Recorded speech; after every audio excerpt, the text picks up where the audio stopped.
தந்தைகள் தன்னுடைய தன்மானத்தை அடக வைத்து தன்னுடைய குழந்தைகளை படிக்க வைக்கிறார்கள் என்பது அப்பாவை நேசிப்பவர்களுக்கும் அம்மாவை நேசிப்பவர்களுக்கும் நன்றாக தெரியும்.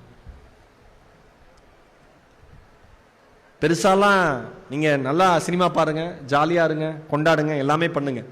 ஆனா வாழ்க்கையில எந்த இடத்துல சீரியஸா இருக்கணுமோ அந்த இடத்துல தயவு செஞ்சு கொஞ்சம் சீரியஸா இருங்க. வேற எதுவுமே நான் பெருசா கேட்கல. இங்க இருக்கிற அத்தனை பேர்ட்டையுமே வாழ்க்கையில நம்ம ஜெயிக்கிறதுக்கான வாய்ப்பு எப்பயாதானே வரும். ஜெயிச்சிடணும்ல, ஜெயிச்சிடணும். எந்த வாய்ப்பையும் விடக்கூடாது. கிடைக்கிற ஒவ்வொரு வாய்ப்புலையும் நம்ம யாருன்னு ப்ரூவ் பண்ணிட்டே இருக்கணும். எப்படி ஒரு போர்னு வரப்ப, ஒரு போர் எதிரி நாட்டில இருந்து போர் வீரர்கள் வந்துட்டாங்க, திடீர்னு வந்துட்டாங்க. அந்த இங்க இருக்கிற வீரர்கள்லாம் ஐயோ நான் ரெடியே ஆகலையே அப்படின்னு சொன்னா அவன் குத்திட்டு போயிட்டே இருப்பான். அந்த மாதிரிதான் வாழ்க்கை. வாழ்க்கையில எந்த நேரம் வேணா வாய்ப்பு வரும். வாய்ப்பு வருகிற பொழுது நான் இன்னும் ரெடியா இல்லையே, நான் கொஞ்சம் ரெடி ஆயிட்டு உன்னை நோக்கி வரட்டுமான அந்த வாய்ப்பு உங்களுக்காக காத்திருக்காது, தாண்டி போயிட்டே இருக்கும்.